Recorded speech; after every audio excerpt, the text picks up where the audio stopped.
This is the first image that we created, myself, my brother, and a team of artists. And we released this on the internet on July 5th to just 40 people on a social networking site called MySpace. Some of your family members were some of the first people to receive the image.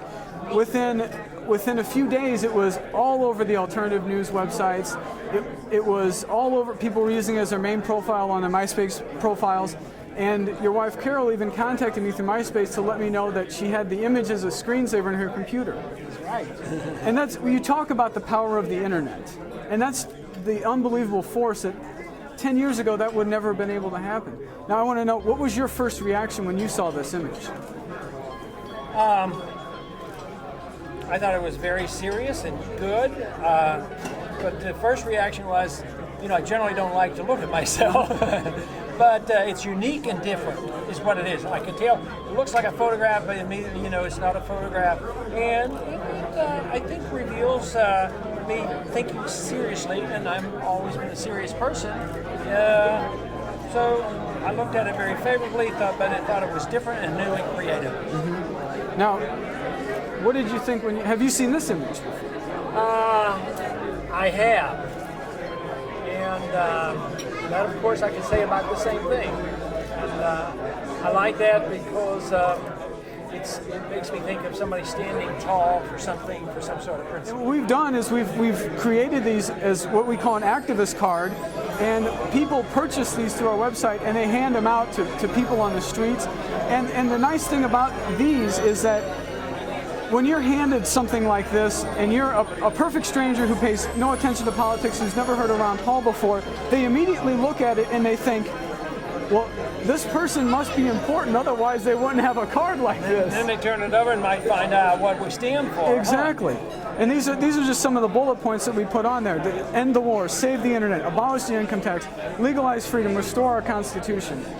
And I have to tell you that it's during this recent meeting we've had here in Chicago where I've seen the most of these. I don't have this particular card, so may I keep this one? Of course you can. I want to keep this one because I don't have a personal copy of this, and my wife will be glad to see it. You can have anything that you want. My wife will be glad to see this, and I'm sure she'll be very pleased. And I think this summary of what we stand for is very unique. I'm the guy who's sort of the visionary behind things, and then I have we have a team of people who are all die-hard Ron Paul supporters who do this, and we don't sleep. We work 7 days a week, 24 hours a day, because we care. One of my rules is that you get involved and you do this, it's serious work, but you should have fun doing it.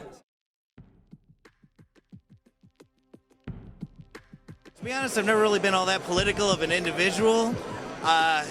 Just a total lack of faith in anyone that we've seen as far as presidential candidates. And Ron Paul is the first person that I've actually listened to and thought, wow, I believe this guy. Go Ron Paul. We believe in you.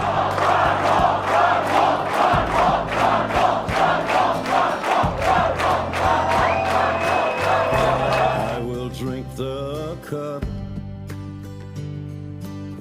the poison overflowing. I will lift you up, watch over where you're going. The first one in, the last one gone. I'll be the rock to stand upon for you, for you.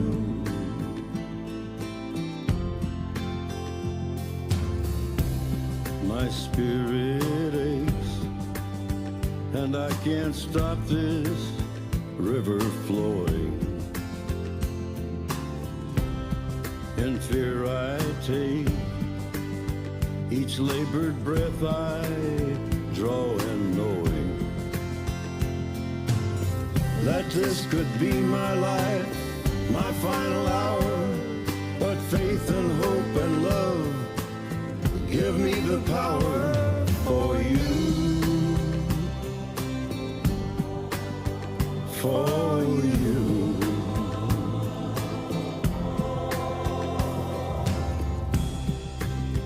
Yea, though I walk through the valley of the shadow of death, I will fear no evil, for you are with me.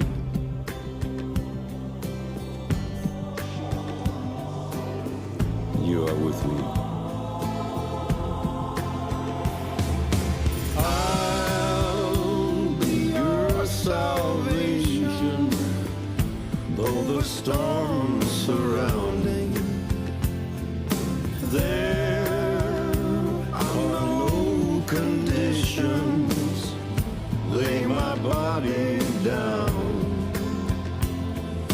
In the wake of abandon, willing sacrifice, I'll walk through the canyon, bring the shadows light. For you, for you.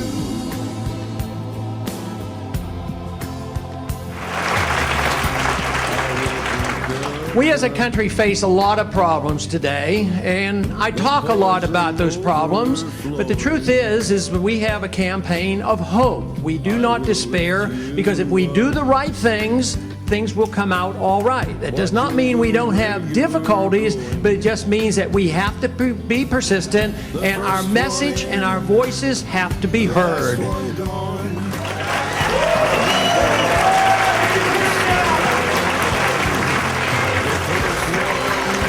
What I think has happened to us in our country is probably 100 years ago or so, somehow or another, freedom got chopped to pieces. There were some who would defend personal liberty, others would defend economic liberty, and others would have their say about their understanding of a foreign policy, which was our traditional foreign policy of minding our own business.